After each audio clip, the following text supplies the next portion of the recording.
today, we're going to start with why are soft skills and employability skills important. So just beginning, so I work for McDonald's. Do you guys know what McDonald's is? No. Has anyone gone to McDonald's? So, sorry, I got that stirring up a little bit there. So when you walk into a McDonald's, you have someone greet you and say hi to you and ask if they can take your order. Those are skills right there. You need someone that is standing at that counter who has the skills to greet you and say hi to you and be able to take your order. It's a lot of multitasking too. They might also be doing a shake at the same time. So there's a lot of skills that take place. And those soft skills, just being able to talk to someone that's in front of you. You can't text them, unfortunately. So you have to speak right to them. I know you guys like texting and all that good stuff, or Snapchat, but it's those skills that you learn then working at McDonald's. So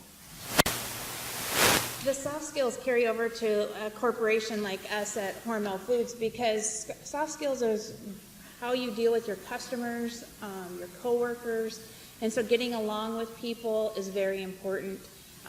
Having customer service skills that you would learn at a McDonald's is something that we could carry over to the corporate office at Hormel, because we have connections with truck lines to move product from one place to another place. We have connections with customers like Walmart's who are selling our product, or restaurants where they are utilizing our products and their food products for their customers. So those soft skills are very important. Detail oriented. You want to make sure that you know how to handle different details, whether you're taking an order at McDonald's for a customer or for us and getting product from one location to another location. Those are all very important things. So attention to detail becomes very important, as well as getting along with everybody. The next question we have is, what do you look at when hiring students? Well, we look at, when we are hiring people, we want people with a good work ethic. We want somebody who's going to be dependable and show up for work. So if you're going to do maybe work at Hy-Vee or at McDonald's in high school, and just a couple different areas that I can think of, when you come to work for us at corporate, maybe after you graduate from high school or college, what we look for is we want to see that you are dependable. You're going to show up for work every day, ready to work every day. We have a lot of transactional things that have to happen to make sure our product gets out and that our customers are satisfied. So we really need to have people there every day. So yeah, what I look for when I'm hiring someone is, yes, that dependability. So when I'm sitting across in an interview, I'll be asking you questions. But then after the interview, at the interview, I ask for references. So I want someone that I can call and talk to and ask them about you. So often I'll ask for a teacher or a counselor, someone here at the school, because they really know you. So that's where it's really important that you're going to your classes, you're prepared, you're on time. Those are the things that they're going to comment on. So if those things are great, those will really transpire into your job. So sometimes it's not always the case. You know, you may be struggling in that class, but then it's how you adapt to that, and if you come in for extra help, things like that. So how you're doing in school really impacts how you do in the workplace. And we see a job as an addition to your schooling. Schooling is your very first priority. You should be here every day, and then, you know, if you're working, you're going to work after that. We're a supplement. We're hoping that we're adding to your education. The next one, why is your first impression important? So when I'm sitting down and I have someone coming to an interview, it's that first impression. It's not, you know, do I like your sneakers? It's how you carry yourself. If someone comes up and shakes my hand, I'm very impressed already. So it's that first impression that makes a difference. That might be something that I write down on my sheet of interviewing notes, that this person addressed me, said hi, and was very nice and kind. That then gives me the impression of how you're going to act in the restaurant. So those things are very important. Dressing nice for an interview is also, that you go home after school and change or whatnot. So that's something that I see too, that someone put the effort in, put on a nice shirt and slacks. So first impression for us is important too, because this is a very competitive process. I had a job that I went external, so out to the public with just last week, and we had 40 candidates on it in 4 days. That's a lot of people to look at for one position. We need to make sure we hire the best person for that job. So first impressions are going to be huge. And the fact that, are they prepared? Are they presenting themselves? It's a way to sell yourself. It's one more way to sell yourself. So when I meet with somebody, if they shake my hand, look me in the eye, are dressed to impress, dressed that extra step higher, those are things that I do look for, because it is important. We need to have, with it being a competitive process, you need to take every step that you can to sell yourself. And that first impression, being well groomed, being on time or even a little early for the interview, being prepared, having looked into the position, investigating what you're interviewing for, investigating the company that you're interviewing with, maybe even having some idea of hours and things like that you might be willing to work for that during the interview. Having done that prep beforehand will help you be prepared and sell yourself in that first impression when you walk in the door. All right. The next question we have is suggestions on what they should know and do when going into an interview. I highly recommend is going out on websites and finding interview questions, and then preparing yourself with examples and experiences in your past that you can use to answer those questions in an interview. Questions that people like to use typically in an interview are about how you handle conflict resolution, especially in a customer service type position. So if you have an upset customer, how would you handle the situation? We might ask a question of a student more about, tell me about a time you didn't get along with a friend, or maybe a teacher had a disagreement with a teacher. If you have work experience on your resume, I might ask specifically about that work experience. So I think having those backgrounds, looking at interview questions and making sure you have the best example that answers that question is a good way to prepare. About detail-oriented and things like that. Having some examples. Computer skills is a big one for us. We want to know what computer skills you have. So having examples of spreadsheets maybe that you created in Excel, how you troubleshoot formulas. If you've created spreadsheets, if you just entered data in, there's differences, and we're going to try to get to those differences in an interview. So really understanding what your skill sets are and looking on the internet for good questions, and practice. Do a mock interview. Ask one of your favorite teachers to do a mock interview with you. Do you have a nervous tick? I had a candidate who came in, and she had her keys, and she sat and tapped her keys on the table through the entire interview. It drove me crazy. Do you have a nervous tick? Do you say a lot? Do you do a mock interview? Practice those skills. Interviews are stressful situations, so the more you can prepare, the better off you're going to be. And ask somebody to do that mock interview with you who is going to give you feedback, and listen to that feedback.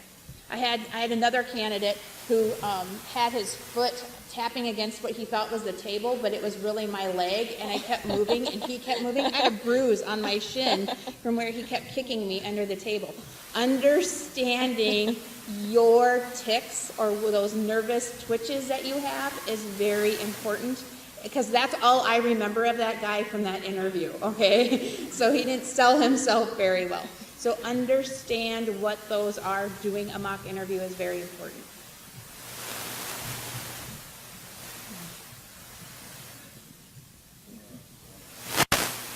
This is Dan. It's his second day on the job, so he is extremely busy. So he's going to today.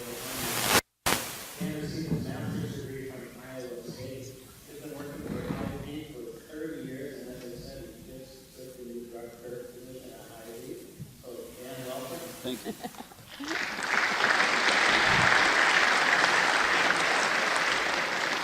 We're going to series of questions in front of you, and we're just going to go around and on on this so we can share those things. And I think we're on question number 5. Four. So if there's anything that you see from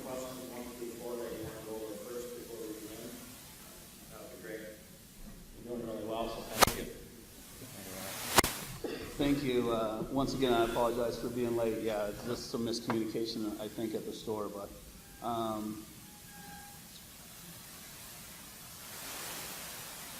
soft skills, employability skills, and what we look at when we hire students at the store or at stores that I've been in the past is a great smile. Hy-Vee's motto is a helpful smile in every aisle, right? So that's something that we want to not overpromise and underdeliver on. So a great smile and a positive attitude is huge for what we look for in candidates at the store. We want to be able to try to have somebody that's got an outgoing personality, somebody that's a people person. Usually those types of things you can usually see within the first 5 or 6 minutes of talking to somebody. So first impressions, as we move on to the next one, first impressions on why they're important. The old adage of you never get a second chance to make a first impression is so very true. It's just so very true. And some of the things that I kind of caught towards the tail end of what these ladies were saying with just the little things that you remember, the little ticks, the little things, absolutely true. Absolutely true. Not necessarily deal breakers, but certainly things that you remember about that candidate and how they're going to respond to what I call on the battlefield, of when push comes to shove, how are they going to react to certain situations. And you've all been in that situation where sometimes you know what you want to say, but it always doesn't come out that way, right? So having those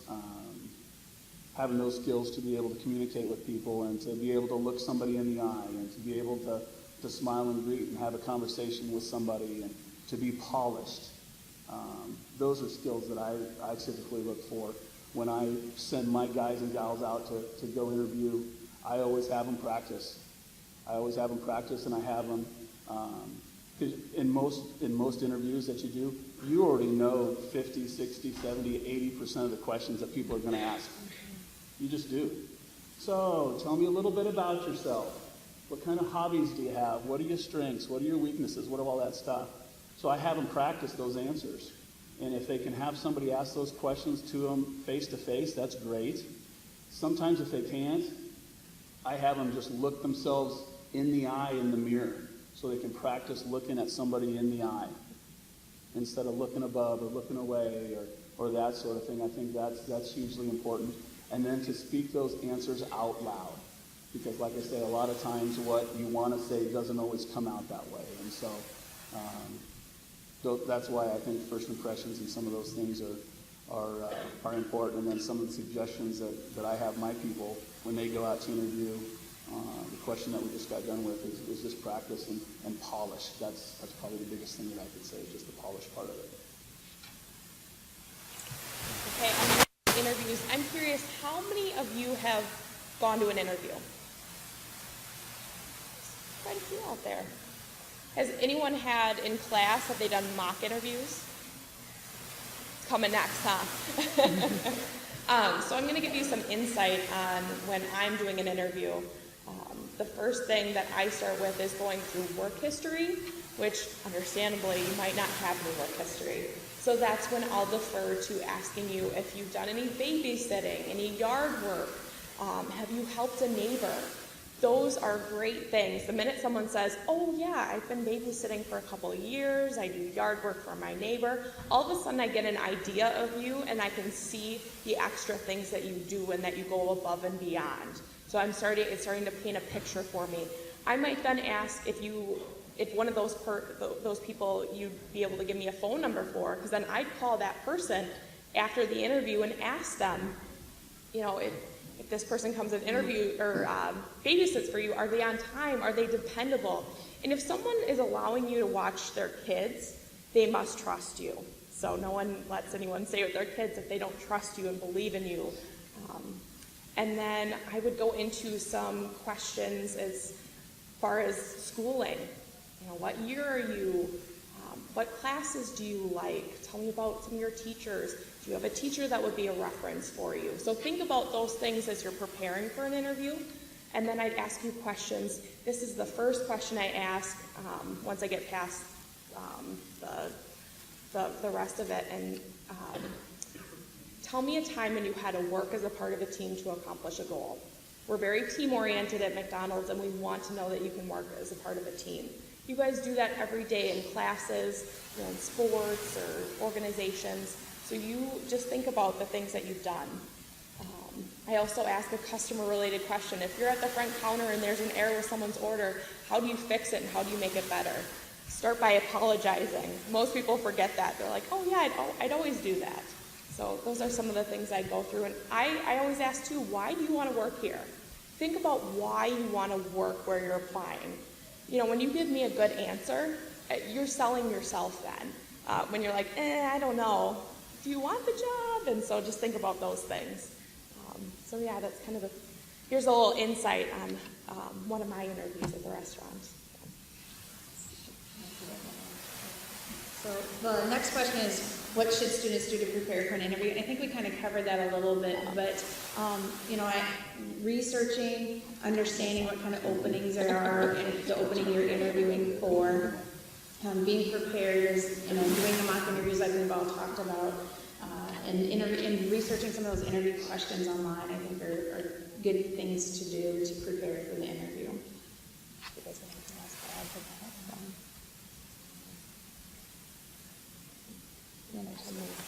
What types of questions? The next one, what types of questions might we ask in an interview? Very similar questions, I think at least with the three industries that we represent, I think we're all very customer service oriented. So there's a certain set of questions that I'm sure that are very similar. We might ask, like she said, questions that might demonstrate how much responsibility that you have, whether you're punctual, what kind of school activities are you involved in? Have you babysat? Have you had a different job before? Sometimes, besides all of the normal questions that we would ask, we ask a lot of scenario questions. What would you do if this happened? Kind of like what would you do if on the front register an order got messed up? Something just as simple as that. What would he do if, although we don't like to get them, we get customer complaints from time to time. I look at that as an opportunity to get better. It's hard for me to fix something if I don't know about it, but how are you going to respond to a customer that comes up and they just see that you have a hiding name tag on, and so you must know what you're doing, otherwise you wouldn't be working there. So we want somebody that's going to, no matter what job they have at Hy-Vee, that takes the job seriously and tries to learn as much as they can about the job and to strive to be the best bagger, the best checker, the best full-time, regular time, part-time employee that they can be. So attitude plays a huge role in that. For us, you always hear about you hire for attitude, and then you can teach them anything. If somebody's got the right attitude and they're positive and they want to overachieve, and after 30 years, I can teach almost anything you need to know.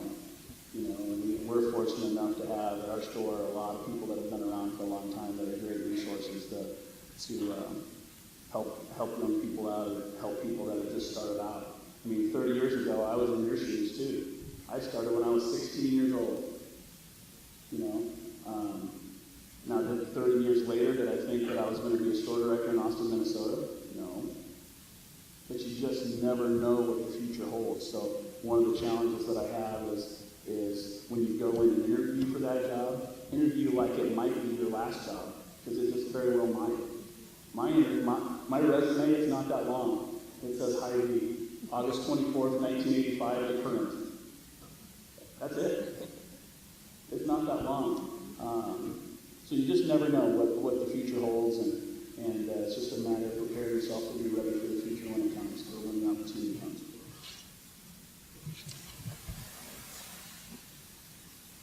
I'm going to go on to what would we expect you to do on the job.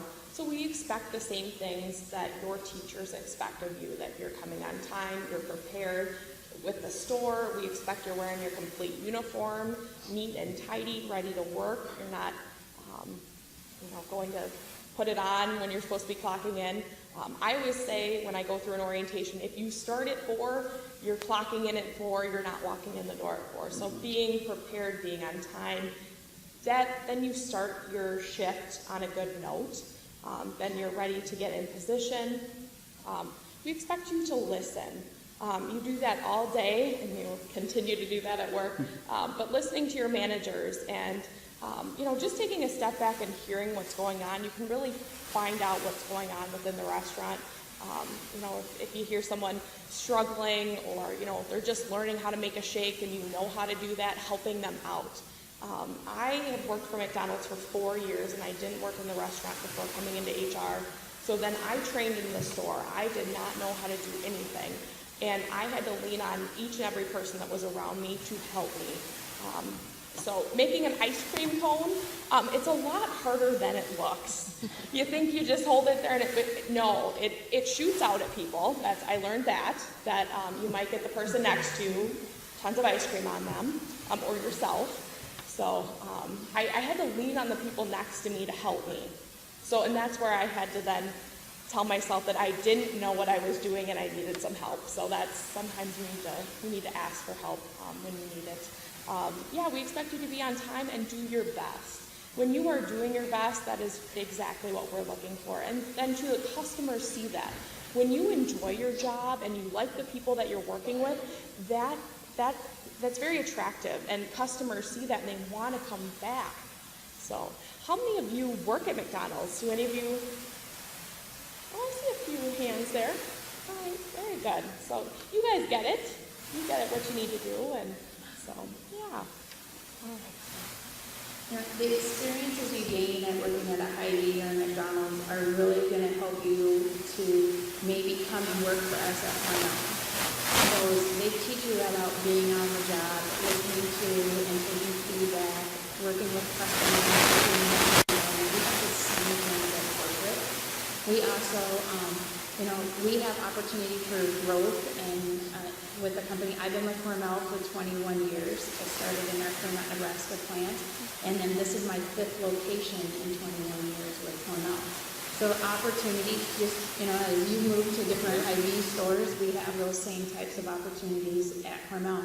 And so it's really understanding, we look for promotable people. We want you to do your best, just like they talked about, and we want to look for opportunities to grow you in our organization and help you achieve those things that you maybe call or have as goals for your success, or how you define success for yourself. And that's where Hormel can help you, just as Hy-Vee and so can McDonald's.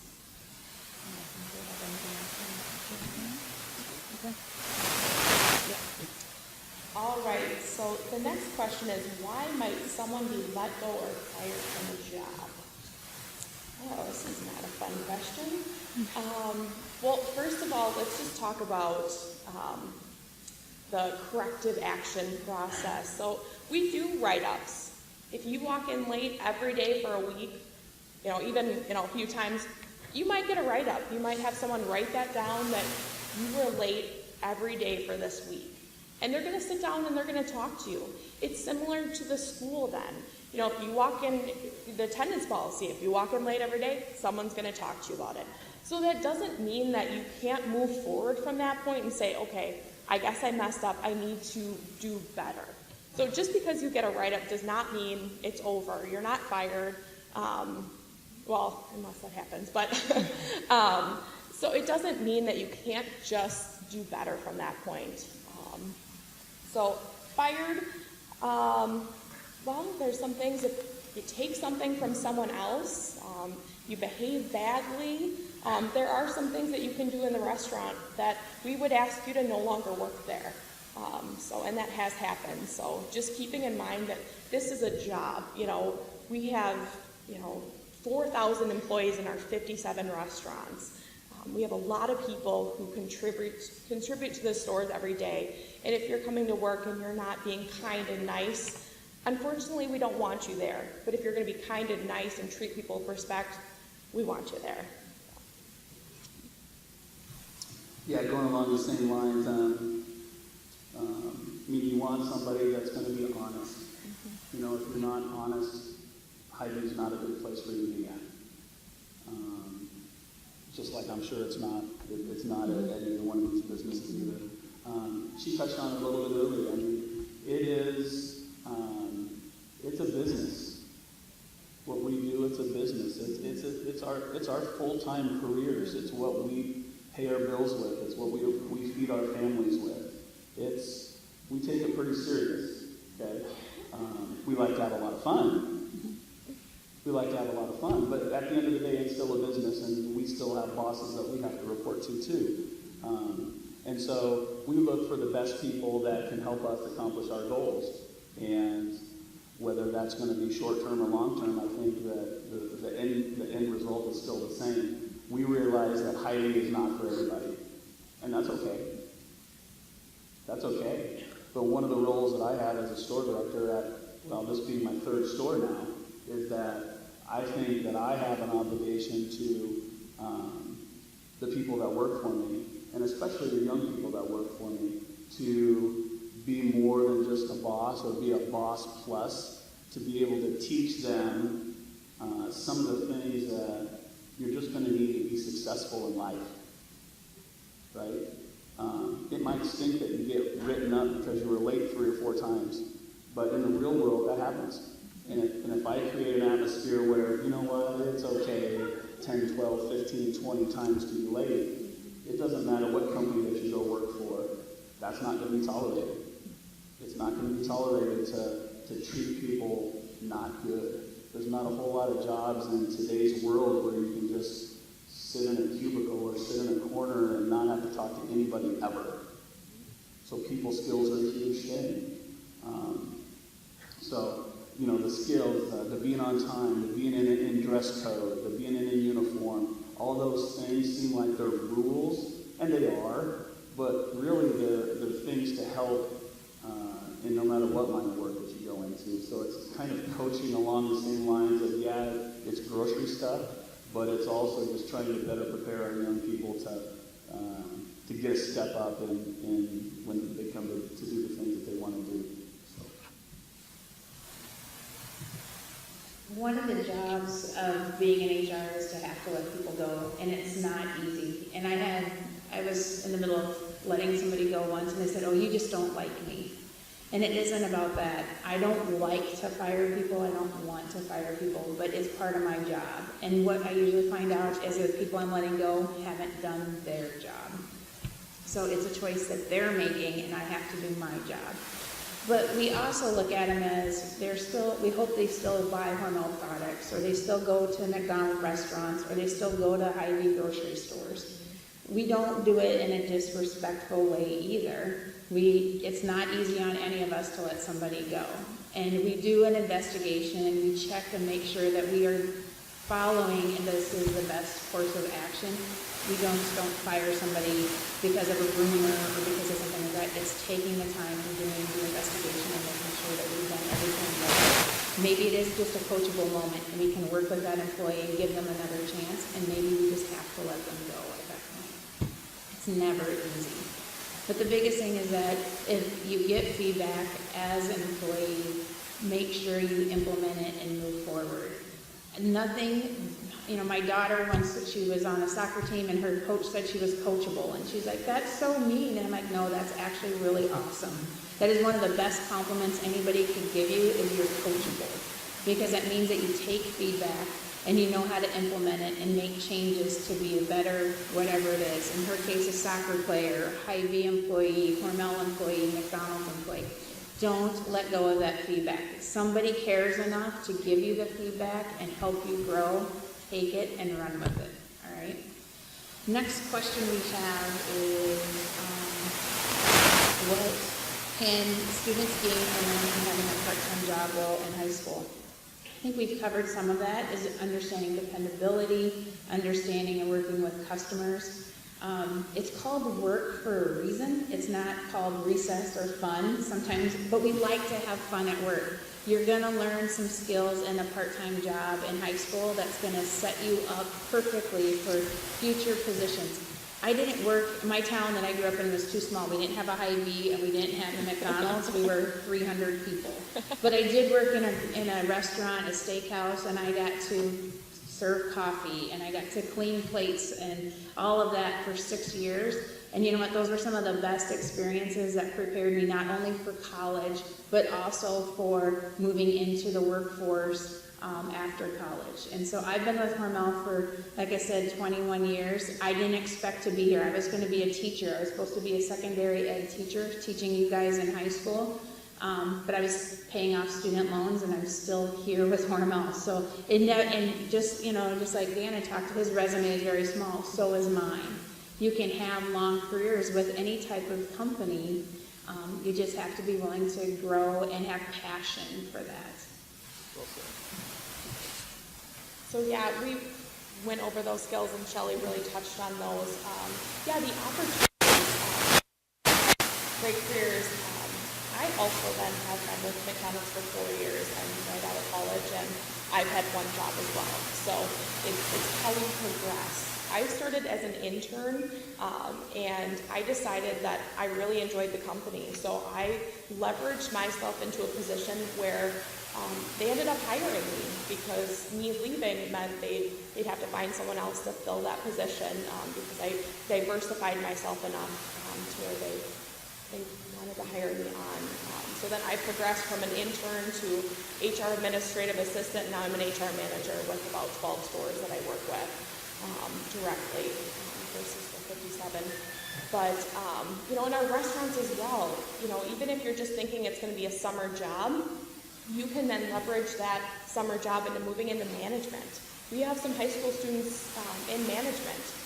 They then progress from there, move into, you know, swing position, first assistant manager, a general manager. A lot of our general managers running our stores right now started as 14 or 15-year-old employees, and they have progressed within the restaurant. They, again, think they're going somewhere else or going to school for something, and they find a career with McDonald's. We have a lot of opportunities, you know, that can progress from a part-time position. Otherwise, we then, to help in that saving for school, we have a couple opportunities for tuition reimbursements where you can set aside money each hour that you work, 50 cents, and we match up to $10,000 for education. So you think about the hours you work, and all of a sudden you're saving money for school. So it's then if you want to progress and move into a different field, or if you want to move into management, a lot of opportunities. So some people see McDonald's as just that part-time job, but there's a lot of opportunities. Yeah, and I second all that. One of the things that I've kind of grown up with the philosophy is you're interviewing right now for your job 6 months from now. Just like 6 months ago, you're interviewing for a job that could come over right now. Because you never know when opportunity is going to come, right? That's opportunity knocking. You never know when that's going to come. So it's just about getting yourself prepared for when it does. And, you know, like for the people that currently work in the store or in the stores that I've been at, you know, the ones that are putting forth more effort than the ones that aren't necessarily. So when an opportunity comes because somebody leaves and there's a promotion opportunity available, you know, when somebody wants something, then all of a sudden they really start working hard and they're to work on time and they're smiling and greeting and they're doing all this stuff. But it's the stuff that happened 6 months ago when the real world is going on that you see and know how they're going to respond to those challenges. Besides just for when they need something or that they want something. So that's one of the things too is I always talk about is that, you know, for the last 6 months you're interviewing for the opportunity that might be right now, and you're interviewing right now for the one that's going to come over in 6 months from now, because you just never know. So. I think that's it.